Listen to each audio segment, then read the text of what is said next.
You see the title of this video?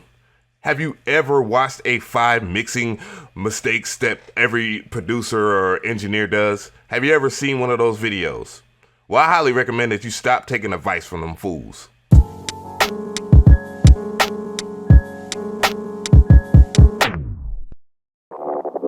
What's going on, guys? So I really want to do this video, and I think I have done this video on this channel, but I want to reiterate this because I am so sick and tired of seeing people that give advice on this platform or any social media platform, yet they lack the experience. Now, true enough, there is one person that I had a mixing mistakes video, and his name is Huart, Produce Like a Pro.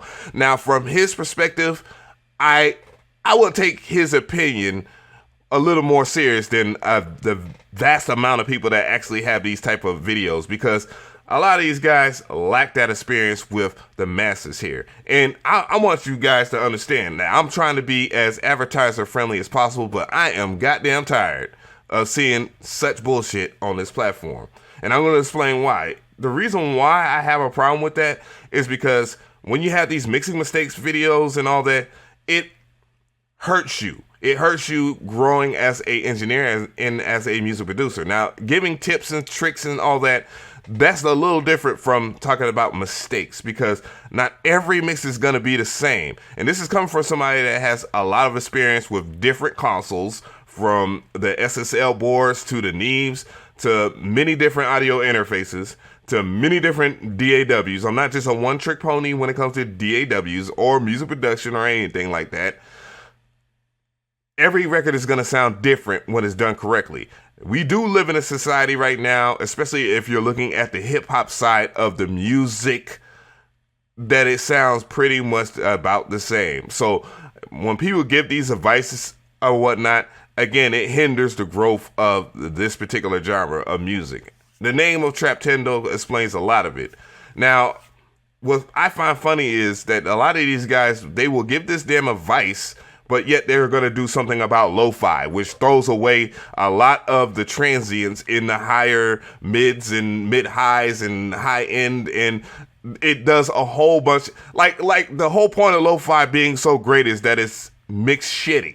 So when you give this tips and advice and mistakes and all this stuff, it's hindering you as an artist in general. And I'm talking about the music producers that just make beats, and that's all they want to do is for people to listen to it. And I'm going to give another point right here.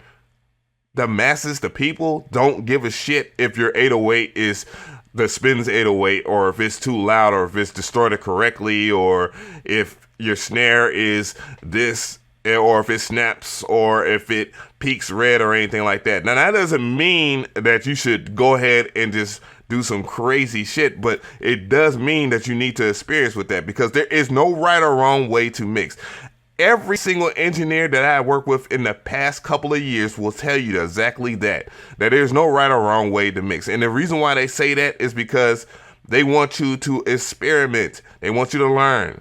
Now, yes, when you are going to grow up as a engineer and you're going to find and learn different things, you're going to find out, of course, that you're going to need headroom, and you're going to need to level out the instruments a little lower on this type of genre of music, or you're going to have to EQ a guitar a certain way so you can fit the vocals in there if you're doing heavy metal. But then I start to talk about heavy metal in this perspective right here. Now, here's a record. Here's a great record that I have. Yes, this is an original of Jimi Hendrix' Foxy Lady. This was a rough and rugged mix. It does not sound great by today's standards, but this is a soulful ass record. I can almost guarantee you, if you're not a fan of heavy metal, rock and roll, psychedelic rock, you will definitely love this, because you will feel the very soul of Jimi Hendrix in this record. And you want to know why? Because they are more considerate towards the performance than they are of just if it sounds correctly. Yes, they did do some leveling on that record. Absolutely. But does it sound great by today's standards? Absolutely not. But it sounds very good to me as a music lover and music listener, because I'm not judging it off of if the guitar sounds crazy, or if the guitar sound is draining out his vocals, or if he has too much reverb on his vocals. those are things, those are risks that the engineers took at that time to make that record so good. Now, I have a master version of that, and it does not sound nowhere near as good as that. But yes, to each his own. I know that brings up the other argument, which makes those videos even more dumber, is personal preference. It's personal preference. Again, like we're kind of just going around in circles when it comes down to these videos. So why even make these videos? Yes, I understand when I go and listen to people's reviews, people look for my advice on a lot of things. And I give you my advice, but if you are doing things that might work, then do it because it works. Because you're only pleasing me, and I'm not the masses. One person does not outweigh the opinions of millions. And that's where you get the biggest part of your critique of what people like. Another record that a lot of you younger guys are going to relate to, EXO Tour Life. The record that TM88 mixed himself, and he did all the arrangements and all that. That record in itself did not sound good when I heard it on many PA systems versus somebody else's record that had been mixed professionally. Now, he did get it mixed professionally by Leslie Brathwaite, and I know that, and I'm not going to say why, but he got it mixed and mastered. But yes, the soul of that record is what carried that. Like the fact that, you know, he had Little Uzi Vert, and then that he added those Minecraft clunks into it and all that. And the way that he resynthesized many different ways, the way he sampled it, all that stuff. Those things are things that he does as a raw producer, and that's why he's so successful, is because he doesn't know if it's going to work or not, and he only focuses on the creativity. And you should focus on the creativity as an engineer and a music producer, always. There's other records that have been huge records.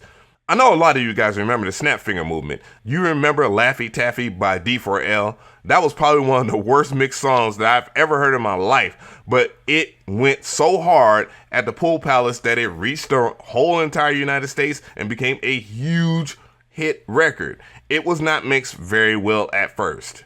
It was not, but it was put out there raw in its form with the weirdest of music, and people enjoyed it by the masses. So you got to take these risks, guys. I even go and say that the Franchise Boys, and shout out to the Franchise Boys, I'll even say like the song In My White Tee was not mixed very well at all. And it used to trigger me at the same time because I was doing music too. And I was like, man, this mix wasn't great.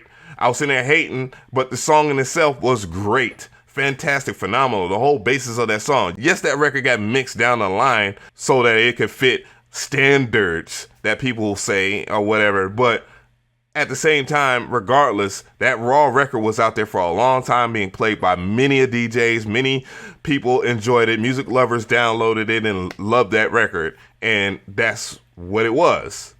So you guys got to understand, I just want to reiterate this.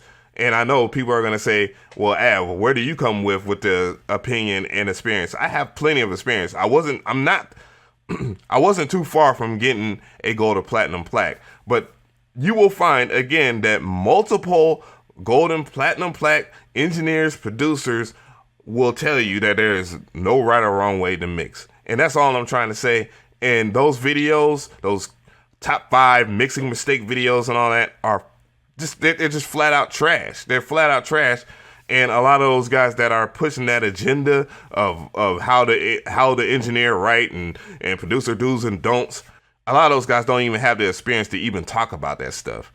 Regardless if they do have one hit record. It takes more than one just hit record to have a general opinion of experience and years of experience on top of that, because there are a lot of people that do get lucky in this industry, and that doesn't make their word of advice golden for them to even talk about mistakes and such. Just keep that in mind. But yeah, shout out to Warren Hunt. I don't want people to think I'm talking about Warren because it wasn't his video that triggered it. I'm pretty sure that he has a open general experience to tell you about it, because regardless, just look at heavy metal, rock and roll and all that. That it just takes a different approach from everything, every record. I know he did a video and all that, and I just want to reiterate that I'm not talking about him specifically, but I am saying that he does have the opinion and the experience to even give that great opinion on the right or wrong ways. And I'm pretty sure that he knows that there is no right or wrong way to approaching a great record. It is what it is. You can mix your record perfectly and nobody will give a shit that your record is out there because it might not appeal to them. Yes, unadvertiser friendly video, but this is how we're going to kick it into 2019. We're keeping it all the way 100.